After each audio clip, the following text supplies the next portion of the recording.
My name's Claire, and looking back, I reckon those days were about as good as they got. I was the head gymnastics coach at the local community center, buzzing with kids bouncing off the walls, literally.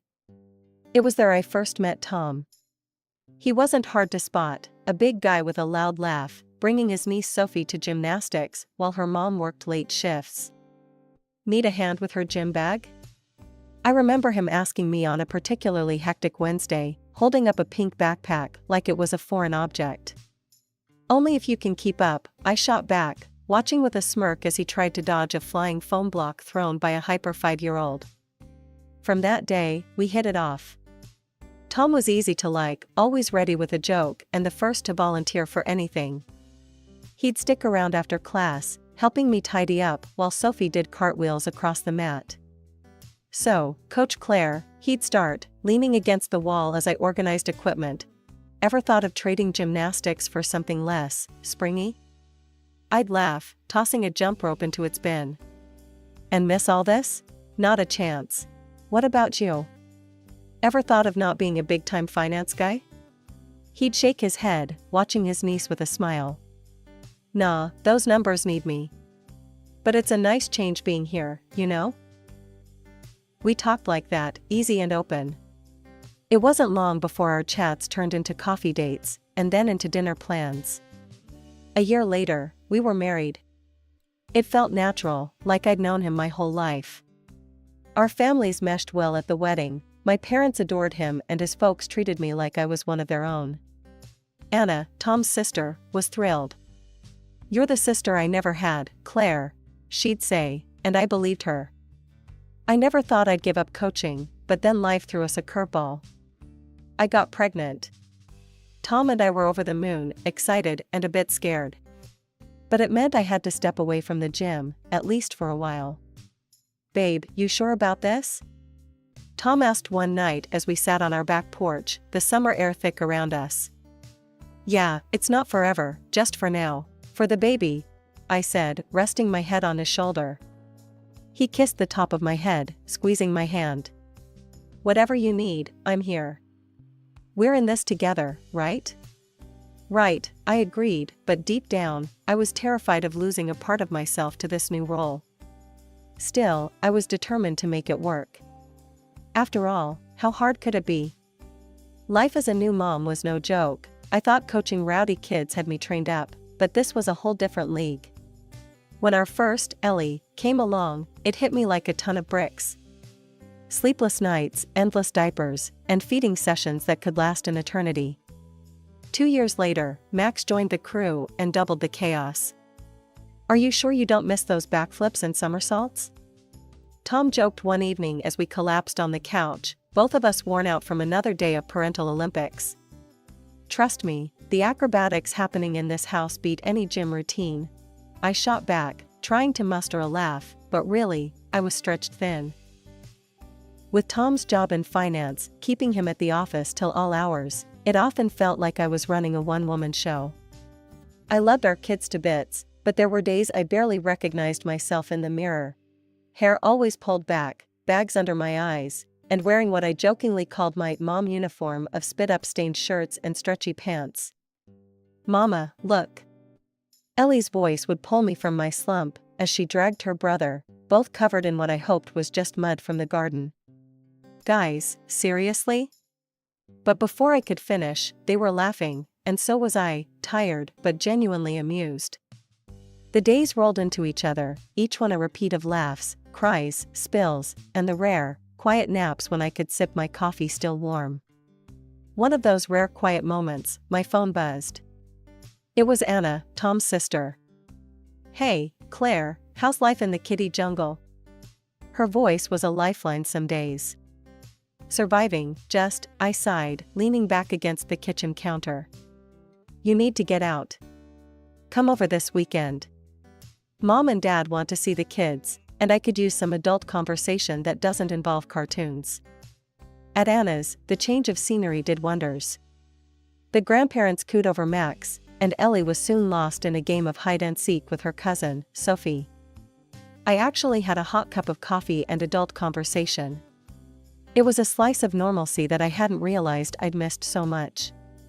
You look like you needed this, Tom noted, his arm slipping around my shoulder as we watched our kids play. More than you know, I admitted. It's just, sometimes I feel like I'm disappearing, you know? Like I'm becoming just a mom and nothing else. Tom squeezed my shoulder. You're never just anything. You're amazing. And if you want to go back to work, or find something that's just for you, I'm behind you. It was nice to hear, but we both knew it wasn't that simple. The logistics of daycare, the cost, the schedules, our lives had orbited around his career, and squeezing in anything else felt nearly impossible. But that day, I made a promise to myself. I wouldn't lose Claire to motherhood. I'd find a way to weave the parts of my old self into this new tapestry. How exactly, I wasn't sure, but I was determined to start somewhere. Maybe a part-time gig or some freelance coaching. Something to remind me who I was before all this. Just when I thought I had a plan to claw back a bit of the old me, life threw us another curveball. I was pregnant again. When I told Tom, I saw that flash of happiness, but it flickered out fast, replaced by a tight look I'd come to know too well. That's great, babe, really great, he managed, but his voice was strained, like he was trying to convince himself. As the weeks rolled on, the reality of another baby hit hard. The fatigue was crushing this time around, and keeping up with Ellie and Max was tougher than ever. I knew I needed more help from Tom, but whenever I brought it up, it turned sour fast.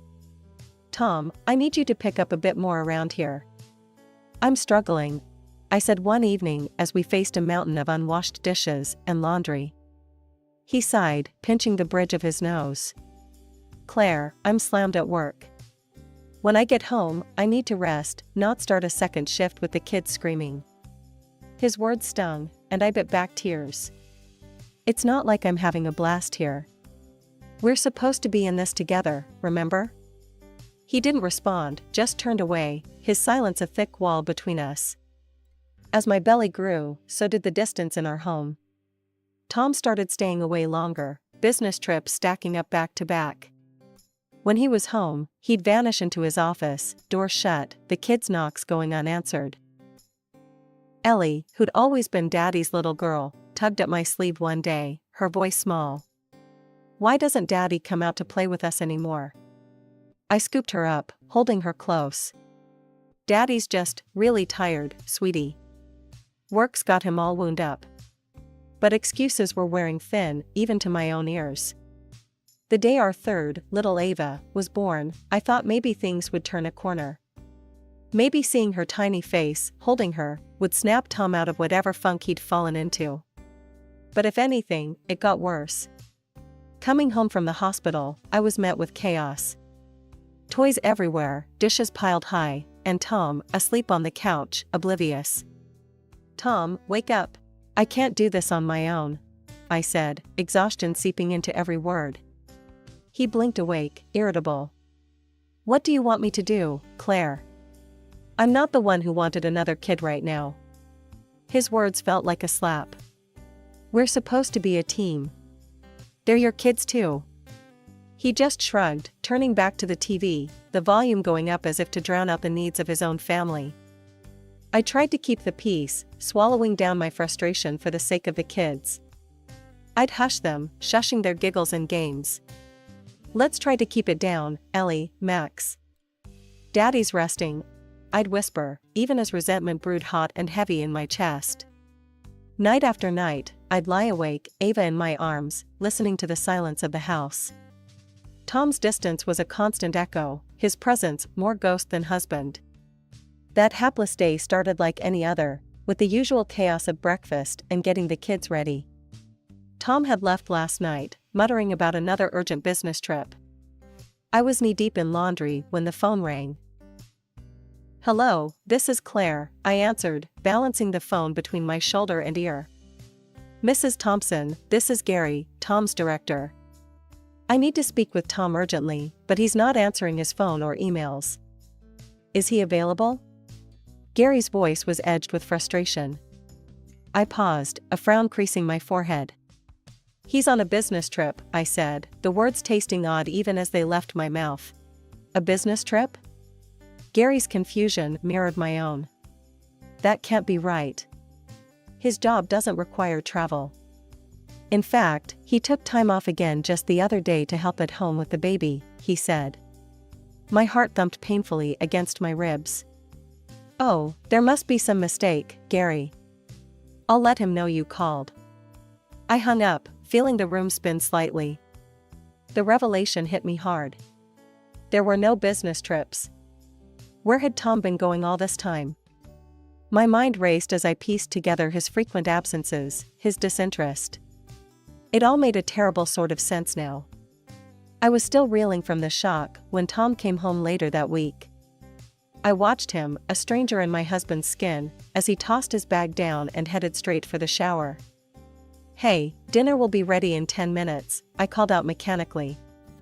Great, I'm starved, he shouted back, the sound of the shower drowning out any further conversation. My hands shook as I picked up his phone from the dresser. It wasn't locked. It took me only a moment to find what I feared: messages, dozens of them, and photos with his secretary, laughing, kissing, more intimate than I could bear.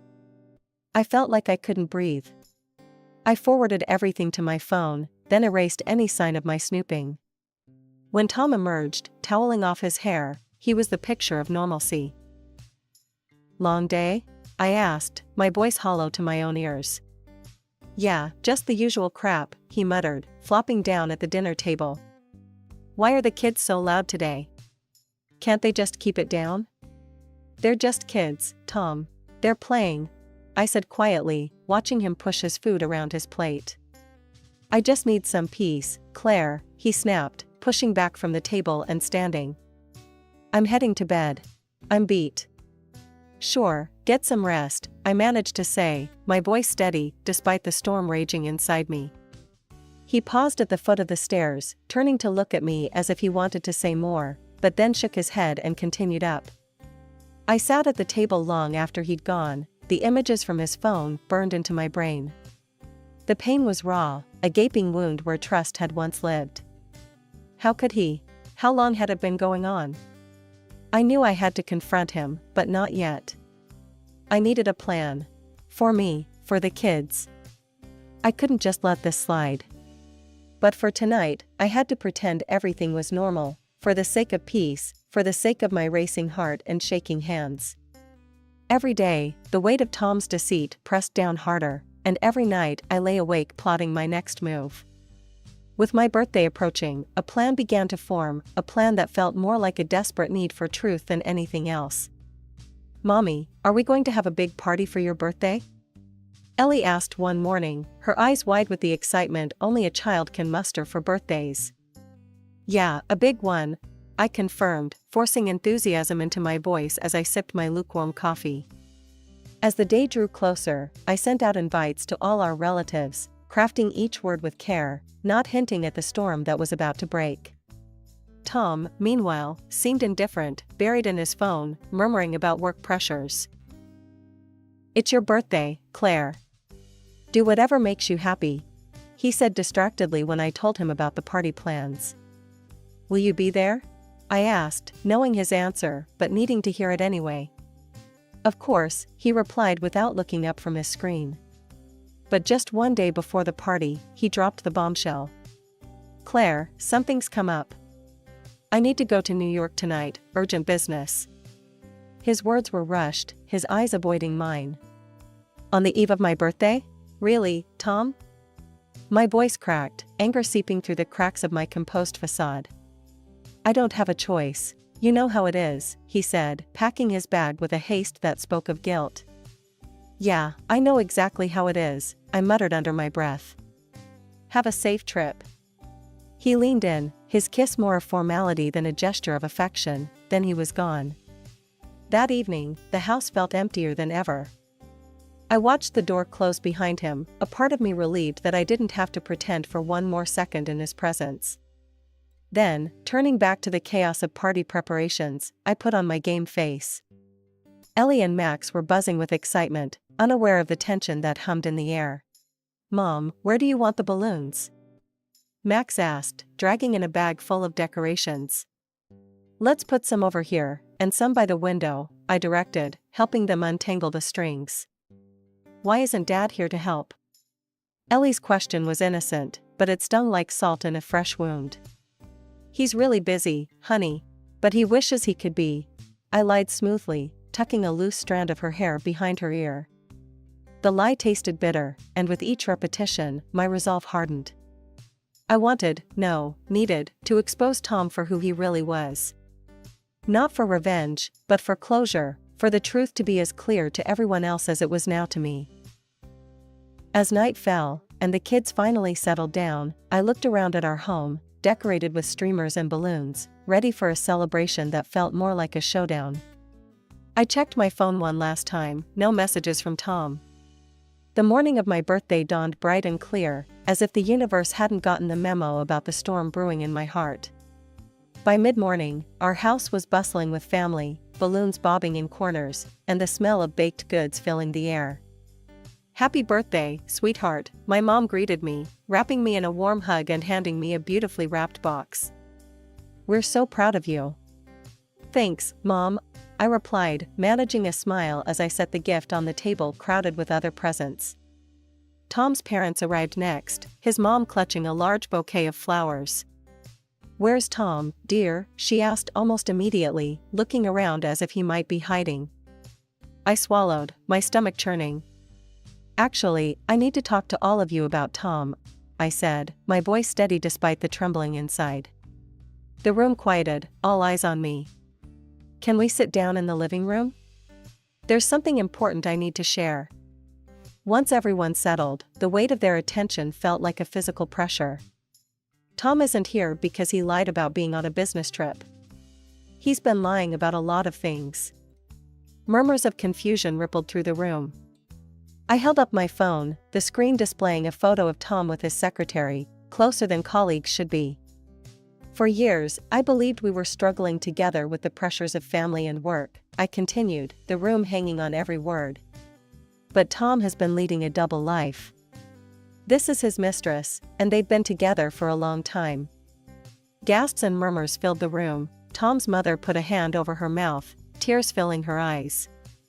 His sister, Anna, reached out, squeezing my hand as if to pass me strength. "I've tried to be the perfect wife and mother, believing we were partners. But Tom hasn't been a partner to me or a father to our children in any way that counts," I said, my voice breaking. "I can't stay in this house anymore." Tom's dad, a stern man who'd always intimidated me, stood up abruptly. "This house," he began, his voice deep and firm, "was always under my name, a safety net for my grandchildren. Tom has disgraced not only his family, but himself." His wife, still tearful, nodded. "What are you suggesting, dear?" she asked, looking between her husband and me. "I suggest we sell this house. I'll buy a new one closer to us. Claire and the kids can start fresh, without the shadow of my son's betrayal." Tom's sister chimed in, her voice fierce. "And I'm just down the road. You won't be alone, Claire. We'll help out however we can." My parents, who had been quietly supportive until now, agreed. "We'll pitch in too. Whatever you need to make a new home," my dad said, his voice gruff with suppressed emotion. The support was overwhelming, tears streaming down my face not just from the pain but also from the unexpected solidarity. "Thank you," I managed to say. "For everything. I thought I'd have to face this all alone." "No, honey," my mother-in-law said, getting up to hug me tightly. "Your family. And family sticks together, especially during times like these." By the time everyone left, the house felt different, emptier, yet somehow full of potential. I put the kids to bed, their innocent faces a reminder of why I had to fight for a better future. The sale of the old house happened so fast it made my head spin. Before I knew it, Tom's parents had purchased a new home for me and the kids, just a few blocks from his sister, Anna. "Mom, this place is huge," Max exclaimed, running through the empty living room as soon as we stepped inside. Ellie and Ava followed suit, their laughter and footsteps echoing off the walls. "It's perfect, isn't it?" Anna smiled, placing an arm around my shoulders as we watched the kids explore. "Yes, more than I could have hoped for," I replied, my voice thick with emotion. Over the next few days, the move was all hands on deck. My parents and in-laws, along with Anna, helped pack up our old lives and set up new beginnings. Boxes were filled, moved, and unpacked at a pace that felt dizzying. One of the last things I did was pack Tom's belongings. They were fewer than I expected, memories I was more than ready to let go of. I shipped them off to his office along with a detailed letter to his director, exposing not just his personal failings, but his professional deceit. The very day the courier confirmed delivery of Tom's things, my phone rang. It was Tom, and he was livid. Claire, what the hell do you think you're doing? I can't get into the house. What's going on? His voice was a mix of confusion and rage. Tom, that's not our house anymore. It's been sold. I thought you'd be with your girlfriend, I said calmly, a sense of empowerment growing with every word. You can't just kick me out.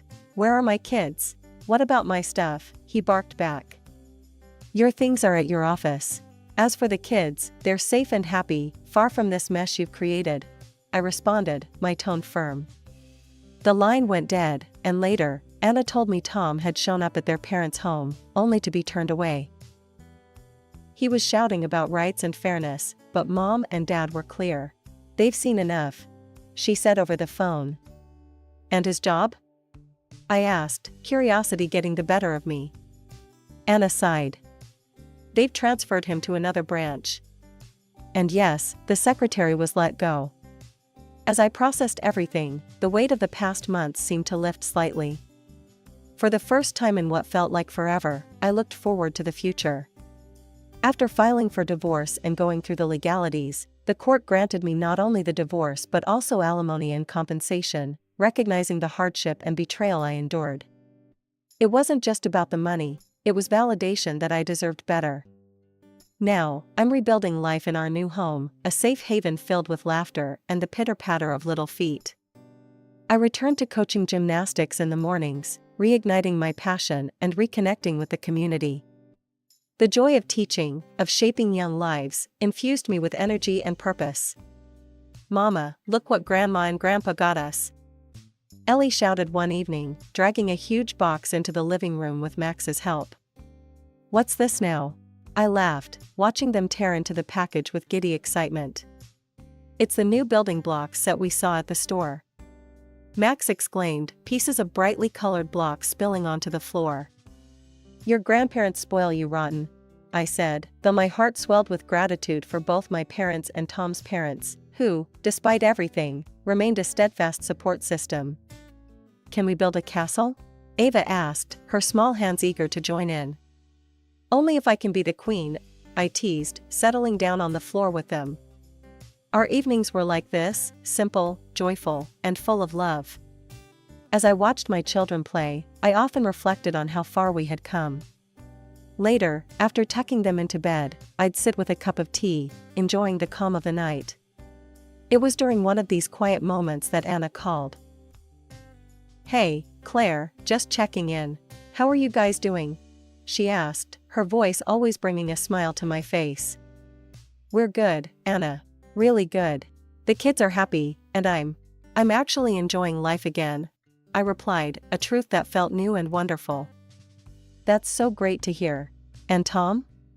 Her tone was cautious, knowing this was still a tender subject.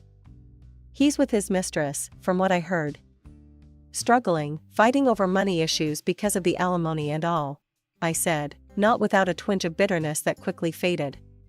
But, honestly, Anna, I don't feel sorry for him. Not anymore.